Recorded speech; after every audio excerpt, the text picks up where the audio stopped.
अगर आप रात में अकेले ड्राइव करते हैं तो ये कहानी आपके लिए नहीं है, क्योंकि जो मेरे साथ हुआ वो किसी के साथ भी हो सकता है।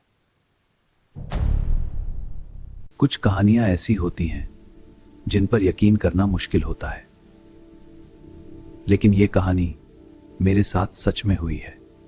अभी उस रात मैं एक सुनसान पहाड़ी रास्ते से कार से गुजर रहा था। रास्ता लंबा और घोर अंधेरा था, डरावना भी लग रहा था। शुरुआत में सब सामान्य था, लेकिन धीरे धीरे मौसम अचानक बदलने लगा और बारिश और तेज हो गई और बिजली कड़कने लगी। ये सब बहुत डरावना था। कुछ ही मिनटों में कोहरा इतना घना हो गया कि मुझे सड़क साफ दिखाई देना लगभग बंद हो गया। मुझे मजबूर होकर कार की स्पीड बहुत ज्यादा कम करनी पड़ी। और तभी अचानक मेरी गाड़ी ने एक तेज झटका लिया, जैसे किसी ने उसे पीछे से पकड़ लिया हो। स्टीयरिंग मेरे हाथों में कांपने लगी, इंजन की आवाज टूटने लगी, चारों तरफ सिर्फ बारिश और सन्नाटा रह गया। मैंने बार बार इग्निशन घुमाने की कोशिश की, लेकिन हर बार सिर्फ एक कमजोर सी क्लिक की आवाज आती। स्टीयरिंग मेरे हाथों में हल्का हल्का कांप रहा था, डैशबोर्ड की लाइट्स टिमटिमा रही थी और गाड़ी किसी भी हालत में स्टार्ट नहीं हो रही थी।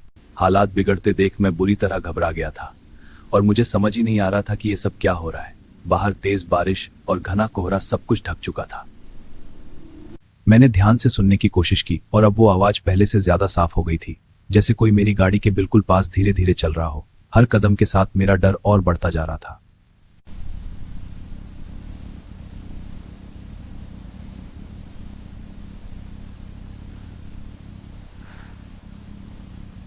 मैंने धीरे धीरे रियर व्यू मिरर की तरफ देखा और उसी पल ऐसा लगा जैसे पीछे कुछ हिला हो।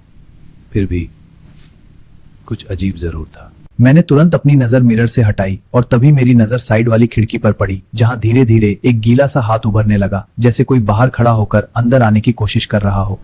मैं समझ पाता उससे पहले ही उसी खिड़की पर एक और हाथ उभर आया और फिर एक के बाद एक कई निशान बनने लगे, जैसे कोई जोर लगाकर अंदर घुसने की कोशिश कर रहा हो। और तभी उन निशानों के बीच की बाहर कोई खड़ा हो। मैंने ध्यान से देखा और उसी पल दो आंखें अंधेरे में मेरी तरफ घूरती हुई नजर आईं। मैंने नजर हटाने की कोशिश की, लेकिन तभी मुझे ऐसा महसूस हुआ जैसे वो चीज अब बाहर नहीं बल्कि मेरे ठीक पीछे गाड़ी के अंदर मौजूद है। मैंने हिलने की हिम्मत भी नहीं की और तभी मुझे अपनी गर्दन के पास ठंडी सी सांस महसूस हुई, जैसे कोई मेरे बिल्कुल करीब खड़ा हो और चुपचाप मुझे देख रहा हो। और तभी बिना किसी वजह के गाड़ी अपने आप चालू हो गई। मैंने एक सेकंड भी नहीं सोचा और पूरी ताकत से एक्सेलेरेटर दबा दिया।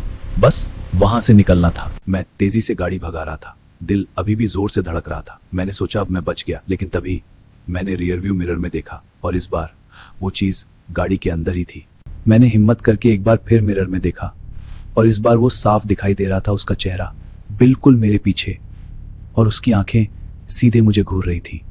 मेरे हाथ स्टीयरिंग पर और कस गए, सांस जैसे सीने में ही अटक गई थी। मैंने सामने देखने की कोशिश की, लेकिन अब मेरी नजर बार बार मिरर पर जा रही थी और वो अब भी वहीं बैठा था। मैंने खुद को संभालने की कोशिश की, लेकिन तभी मिरर में कुछ बदल गया। वो धीरे धीरे मेरी तरफ झुकने लगा, जैसे वो अब और करीब आ रहा हो। अब वो और करीब आ चुका था। मैंने मिरर में देखा और इस बार वो सिर्फ बैठा नहीं था, उसका हाथ धीरे धीरे मेरी तरफ बढ़ रहा था। और तभी वो पल आ गया। उसका हाथ मेरे कंधे तक पहुंच गया। एक ठंडी बर्फ जैसी पकड़ मेरे शरीर में जैसे बिजली सी दौड़ गई। उस स्पर्श के साथ ही मेरा संतुलन पूरी तरह टूट गया। स्टीयरिंग मेरे हाथों से फिसलने लगा, गाड़ी सीधी नहीं रह पा रही थी। मैंने संभालने की कोशिश की और फिर अगले ही पल सब कुछ अंधेरा हो गया। जब मेरी आंख खुली तो मैं उसी गाड़ी में था। सब कुछ शांत था, जैसे कुछ हुआ ही नहीं, लेकिन पीछे वाली सीट पर वो निशान अब भी मौजूद थे और इस बार मैंने मिरर में देखने की हिम्मत नहीं की। उस रात क्या हुआ था ये मैं आज तक नहीं समझ पाया। मैं बस इतना जानता हूं कि कुछ चीजें जहां से वापस तो आ जाते हैं, लेकिन वो चीज हमारे साथ ही आ जाती है।